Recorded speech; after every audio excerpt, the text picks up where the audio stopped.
प्रेम विवाह और सास-ससुर की परेशानी। एक कहानी। छोटे से गांव में पलीबड़ी निशा एक साधारण लड़की थी। उसके सपने बड़े थे, लेकिन वह अपने परिवार और परंपराओं की इज्जत करना जानती थी।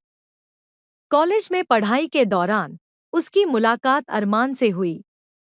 अरमान बड़े शहर से था, आत्मविश्वासी और खुले विचारों वाला। धीरे-धीरे दोस्ती प्यार में बदल गई। दोनों के प्यार की शुरुआत बड़ी मासूमियत से हुई। क्लास के बाद घंटों साथ में पढ़ाई करना, कैंटीन में चाय की चुस्कियों के बीच गहरे संवाद करना और भविष्य के सपनों पर बात करना उनके रिश्ते को मजबूत बनाता गया। निशा को अरमान की सादगी और उसका ध्यान रखना भाता था, जबकि अरमान को निशा की परवाह और उसकी ईमानदारी बहुत पसंद थी। प्यार को घर वालों से छिपाना। कॉलेज खत्म होते ही अरमान और निशा ने तय किया कि वे अपने अपने परिवारों को अपने रिश्ते के बारे में बताएंगे। लेकिन ये इतना आसान नहीं था। निशा के माता-पिता पारंपरिक विचारधारा के थे। उनके लिए जात-पात और सामाजिक प्रतिष्ठा बहुत मायने रखते थे। अरमान के परिवार की भी अपनी शर्तें और सोच थी। निशा ने अपने माता-पिता को बताने की हिम्मत की। जैसे ही उसने अरमान का नाम लिया, घर में तूफान सा आ गया। उसकी माँ ने कहा, तूने ये भी नहीं सोचा कि वो हमारी जात का नहीं है? लोग क्या कहेंगे? उसके पिता ने तो बात सुनते ही गुस्से में घर छोड़ दिया।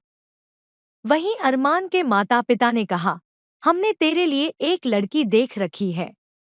ये सब नाटक छोड़ और अपने करियर पर ध्यान दे। शादी की जिद। लेकिन निशा और अरमान अपने प्यार को लेकर अडिग थे। उन्होंने तय किया कि वे समाज के दबाव से डरेंगे नहीं। अंततः उन्होंने कोर्ट में जाकर शादी कर ली।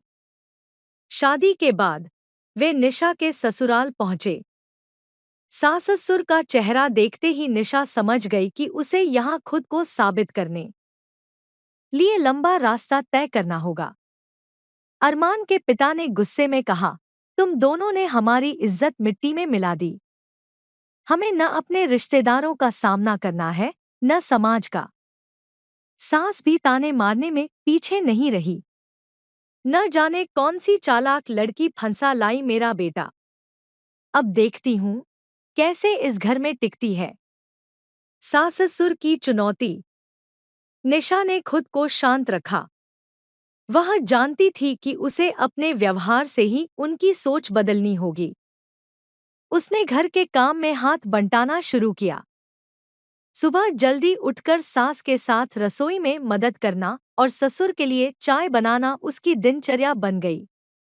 हालांकि सास उसे हर कदम पर नीचा दिखाने की कोशिश करती। कभी सब्जी में नमक ज्यादा होने का ताना, तो कभी सफाई में कमी की शिकायत। लेकिन निशा ने सब कुछ मुस्कुराते हुए सहन किया। धीरे-धीरे बदलाव। एक दिन ससुर की तबीयत अचानक खराब हो गई। अरमान ऑफिस में था और सास घबराई हुई। निशा ने बिना देर किए डॉक्टर को बुलाया और उनके लिए दवाइयां लाईं। उस दिन ससुर की आंखों में पहली बार निशा के लिए नरमी दिखी। सास ने भी महसूस किया कि निशा के अंदर सहनशीलता और जिम्मेदारी का गुण है। धीरे-धीरे निशा की मेहनत रंग लाने लगी। उसने त्योहारों पर घर को सजाया, पारंपरिक रीति रिवाजों का पालन किया और रिश्तेदारों के साथ सास-ससुर का मान बढ़ाया। परिवार का स्वीकार। एक दिन निशा ने सास से कहा, माँ जी, मैं जानती हूँ कि मैंने आपका भरोसा तोड़ा है, लेकिन मैं वादा करती हूँ कि इस परिवार को अपना समझकर हमेशा साथ दूंगी।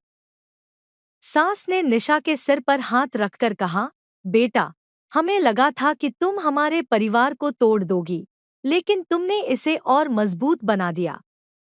ससुर ने भी निशा की तारीफ करते हुए कहा, तुमने हमारी गलत सोच को बदल दिया।